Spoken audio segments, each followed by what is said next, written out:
ताल्लुक से। तो ये टॉपिक का जो रेफरेंस है हरिसंस की 3rd एडिशन की गैस्ट्रोएंटरोलॉजी एंड हेपेटोलॉजी नाम की ये जो बुक है इसके हेलो फ्रेंड्स, मैं आपका दोस्त डॉक्टर सलमान नसीर। हम लोग बहुत ही अहम टॉपिक के ऊपर डिस्कस करने जा रहे हैं, वो है डिस्फेजिया, यानी कि निगलने में तकलीफ होना, डिफिकल्टी इन स्वॉलिंग, यानी कि निगलने में तकलीफ होना। अब ये जो तकलीफ है दोस्तों, इसकी पैथोफिजियोलॉजी की अगर हम बात करेंगे तो ये अगर हम सबसे पहले पैथोफिजियोलॉजी को समझने के लिए हमको इसका जो स्ट्रक्चर है उसको समझना पड़ेगा। तो और मैं इसको इस अंदाज में समझाने की कोशिश कर रहा हूँ कि सभी लोग यानी आम इंसान भी इसको समझ ले अच्छे से। तो ये इसोफेगस से लेकर हमारे स्टमक तक पूरा एक जो निज़ाम है इसोफेगस का, ओरल कैविटी से लेकर ये कहीं ना कहीं डिस्टर्ब होता है, तभी जाकर ये प्रॉब्लम क्रिएट होती है। तो दोस्तों डिस्फेजिया की हम लोग बात कर रहे हैं, तो इसके जो पैथोफिजियोलॉजी की अगर इन शॉर्ट अगर हम देखेंगे तो इसकी जो वजह है ये तो किसी न्यूरोलॉजिकल प्रॉब्लम की वजह से हो सकता है, मस्कुलर प्रॉब्लम की वजह से हो सकता है, हेट्रोजेनिक प्रॉब्लम इसकी वजह हो सकती है, या फिर मेटाबॉलिक कॉजेज इसकी वजह हो सकती है, या फिर इन्फेक्शन इसकी वजह हो सकती है। अब दोस्तों मैं बात कर रहा हूँ कि निगलने में जो तकलीफ होती है हम लोग कैसे समझे कि ये तकलीफ आम तकलीफ है या फिर इसको डॉक्टर को बताने की ज़रूरत है। कई मरतबा आप अगर कुछ खा रहे हैं, कुछ पी रहे हैं और अचानक से खासकर ऐसा होता है कि हम खाते हैं और कुछ यानी कि मोबाइल देख रहे हैं या फिर टेलीविज़न के सामने बैठे हैं, और ऐसे वक्त में यानी कि निवाला या हमारे गले के अंदर कोई ना कुछ फंस जाती है और निगलने में तकलीफ होती है या फिर दर्द होता है, तो उस चीज़ को हम लोग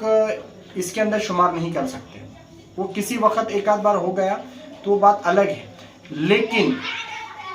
2 से 3 चीज़ें मैं आपको बता रहा हूँ, इसमें से अगर कोई चीज़ आपको पेश आती है, दरकिनार है, तो आपको डॉक्टर से मिलना ज़रूरी है। सबसे पहला ये डिस्फेजिया में हम कौन सी चीज़ों को इंक्लूड करते हैं। सबसे पहले ये याद रखें कि हम जब कोई भी चीज़ खा रहे हैं या पी रहे हैं और वो निगलने में या नीचे उतरने में अगर तकलीफ़ हो रही है, जिसको आम जुबान में कहेंगे हम कि निगलने में अगर तकलीफ़ हो रही है, तो ये डिस्फेजिया के अंदर शुमार होता है। और अगर वो चीज़ तकलीफ़ दे रही है, यानी हम कुछ खा रहे हैं या पी रहे हैं और हमको खाने पीने की वजह से निगलने में दर्द हो रहा है, यानी कि पेन हो रहा है, तो ये भी इसके अंदर इंक्लूड होगा। जबकि इसके लिए टर्मिनोलॉजी अलग है, लेकिन इसको डिस्फेजिया के अंदर ही शुमार किया जाता है। और अगर कोई चीज़ हम खा रहे हैं या पी रहे हैं और वो अटक रही है, तो इसका भी जिसको उसके लिए तो स्पेशल एफेजिया नाम की टर्मिनोलॉजी है, लेकिन ये भी डिस्फेजिया के अंदर शुमार किया जाएगा। तो दोस्तों ये सब ऐसी कंडीशन होती है जो क्रिटिकल कंडीशन क्रिएट कर सकती है। हाँ दोस्तों, फिर मैं इसके कॉजेज़ के बारे में जब बताऊंगा तो उसमें आपको क्लियर समझ में आएगा कि इसके बारे में फिक्र होना कितना ज़रूरी है। तो इसके ताल्लुक से सबसे पहले मैंने जैसे बताया कि अगर निगलने में तकलीफ हो रही है, एक डर या एक वहम बैठ जाता है, जिसको फेजोफोबिया कहते हैं, फेशियल क्राइमिनल नर्व। ये दोनों नर्व जो है ये निगलने के जो प्रोसीजर है, स्वेलिंग का जो प्रोसीजर है, उसमें बहुत अहम रोल अदा करते हैं। तो जाहिर सी बात है कि अगर निगलने में दिक्कत होती है तो कहीं ना कहीं इन नर्व्स की प्रॉब्लम की वजह से हो सकता है, और ऐसा पैरालाइज के पेशेंट में ज़्यादातर देखा जा सकता है। जिसको मैं बात करते हैं हम लोग डिस्फेजिया के काउजेस के बारे में, तो इसके बहुत सारे वजूहात है, लेकिन इन शॉर्ट अगर हम बात करेंगे तो इसकी 3 वजह है। आमतौर से कहूँगा फूड का जो पाइप है उसके अंदर उसका तंग हो जाना, इसको हम लोग कहते हैं benign structure oesophagus, benign structure in oesophagus, यानी कि हमारे फूड पाइप में, या इसको हिंदी में कहते हैं अन्न नलिका। तो ये जो गिजा की नाली है इसके अंदर कहीं भी दोस्तों ये जो रास्ता तंग हो जाता है, इसकी जो वजह अहम है वो GERD यानी जो रिफ्लेक्स डिजीज होता है ना, तो उसकी वजह से ये हो सकता है। और या फिर कोरोसिव स्ट्रक्चर, यानी कि किसी ऐसी चीज़ का, तेजाबियत वाली चीज़ का निगल जाना, यानी कि उसको पी जाना उसकी वजह से हो सकता है। पोस्ट रेडियोथेरापी यानी ज़्यादातर ऐसा होता कॉमनली चेस्ट एक्सरे है या फिर रेडिएशंस में दूसरे सीटी स्कैन वगैरह हैं, तो HRCT वगैरह जैसे यानी कि केसेस है, तो रेडिएशंस की वजह से भी इसके ऊपर बहुत बड़ा असर होता है, जिसकी वजह से बिनाइन स्ट्रक्चर इन इसोफेगस ये प्रॉब्लम क्रिएट हो सकती है। दोस्तों बहुत ज़्यादा तादाद के अंदर बहुत ज़्यादा दिनों से मेडिकेशंस का इस्तेमाल यानी कि पेन किलर्स का खासकर इस्तेमाल यानी कि एक्सेसिव ऑफ सेल्फ मेडिकेशंस भी जो है ये प्रॉब्लम क्रिएट कर सकता है। और साथ ही इसोफेजल मेम्ब्रेन,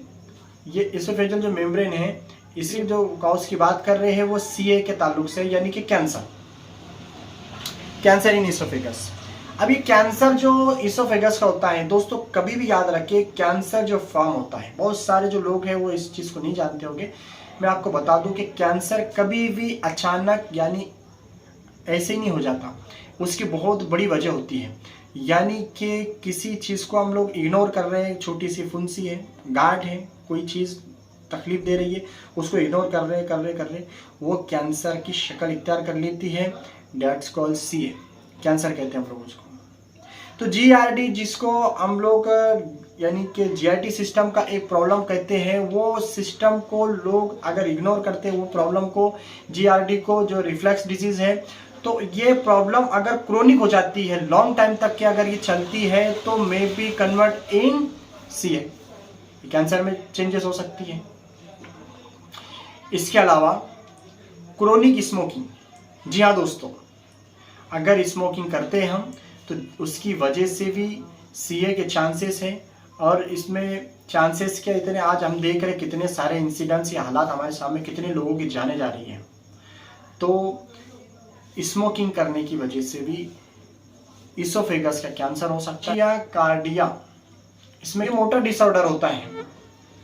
तो इसके काउजेस यानी कि एक तो न्यूरोलॉजिकल या मस्कुलर या फिर हिट्रोजेनिक या इन्फेक्शियस रिलेटेड या फिर मेटाबॉलिक डिसऑर्डर की वजह से ये सब चीज़ें पेश आ सकती है, यानी कि निगलने में तकलीफ होना, ये सब चीज़ें इसकी वजह से पेश आती है। अगर इस तरह से कुछ बहुत सारा प्रॉब्लम अगर हमको आ रहा है तब हमको डॉक्टर को बताने की बहुत ज़रूरत है। जिन लोग को पैरालाइज हो जाता है, खासकर पार्किंसन डिजीज़ अगर हम बात करेंगे उसके अंदर भी ऐसी प्रॉब्लम आ सकती है,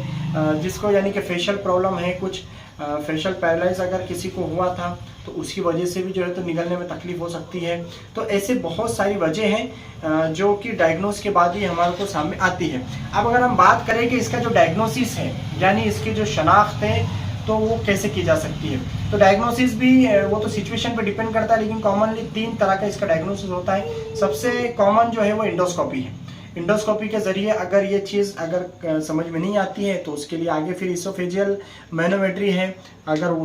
उसके आगे अगर देखा जाए तो बेरियम स्वेले है, फिर उसके बाद अगर देखा जाए तो इसमें CXR यानी कि चेस्ट एक्सरे भी किया जाता है। इसमें जो है तो HRCT या फिर जिसको आम जुबान में कहेंगे छाती का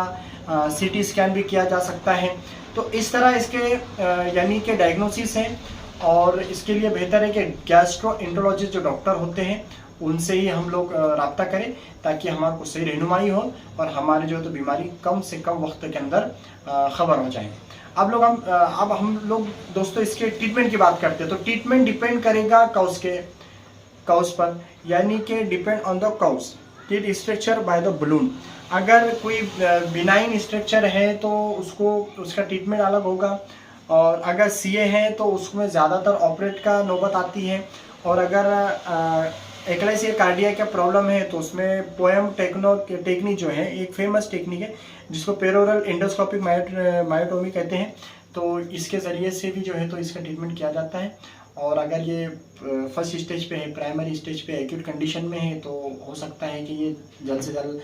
डॉक्टर की सही रहनुमाई से या फिर सही वक्तों पर चौकन्न हो जाने से, फिक्रमंद हो जाने से हो सकता है बीमारी का इलाज हो जाए। तो दोस्तों मैं यही कहूँगा कि आप लोग को जो भी प्रॉब्लम होती है तो आप जो है तो उसको ज़रूर अपने डॉक्टर के साथ शेयर करें और उसका वक्त पर जो है तो इलाज हासिल करें।